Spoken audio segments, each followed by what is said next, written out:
the audition music is one thing, but knowing what to do when you have it can sometimes be one of the scariest things. So let's figure out what we should actually do when we see that music on our music stand for the first time.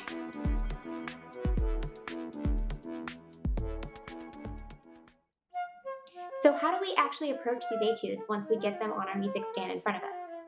Step 1, don't be afraid of them.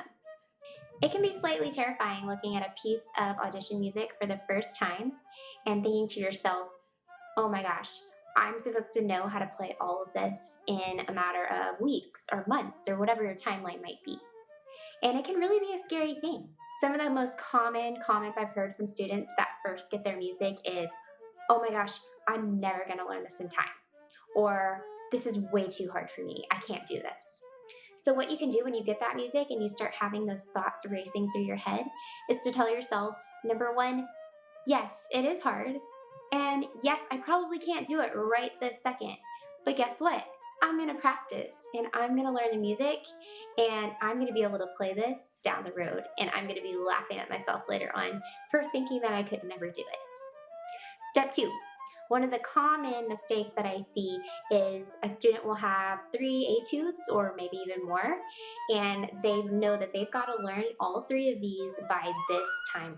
And what they do is they'll look at all of the music and they'll try to learn all of it and play it all really fast and get super frustrated because there's so many notes and so much that they have to learn in such a short time. So for step 2, all you got to do is take it one step at a time. I really encourage my students to start with 1 etude and learn a chunk of that first. Don't try to learn all 3 etudes at once because that's just going to set you up for getting really anxious about it and ultimately not doing your best when you're learning the etudes. Number 3 is start with the basics. So there's lots of things to do when you first look at that music before even pulling your flute out and trying to play any notes. One of those, especially with Texas region and all-state music, is to go online to TMEA.org and look at the errata and the notes that are written for your instrument. So errata just means errors. So you're looking to see what errors are in the part that need to be fixed. When you have music that's often from the Baroque period or the classical period and it's been edited and published a number of times, lots of times there'll be little mistakes that sneak in depending on which publisher has published the music. So it's not unusual for there to be a few errors from time to time. Things like maybe a note's incorrect, or there's a rhythm that's a little funky, or maybe an articulation that didn't get transferred over from the original composer. So make sure those things are written in your music before you ever play a note of your etude.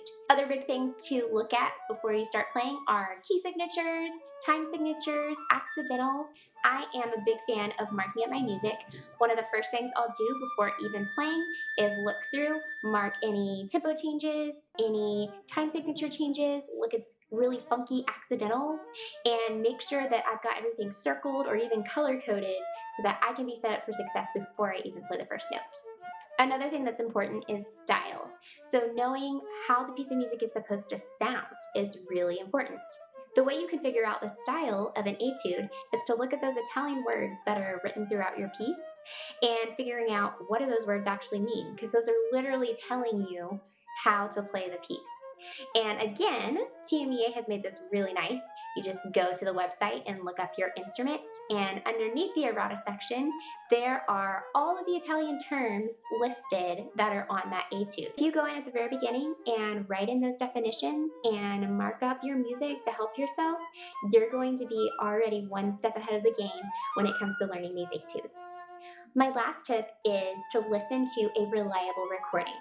A really great resource is going to YouTube and typing in the name of these etudes and finding some flutists who have recorded these and listening over and over until you get that melody in your head.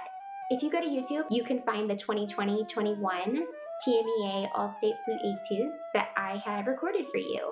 These are intended to be a listening tool as well as a tool to help you practice. Take it one day at a time, and before you know it, these etudes will become second nature to you. Good luck.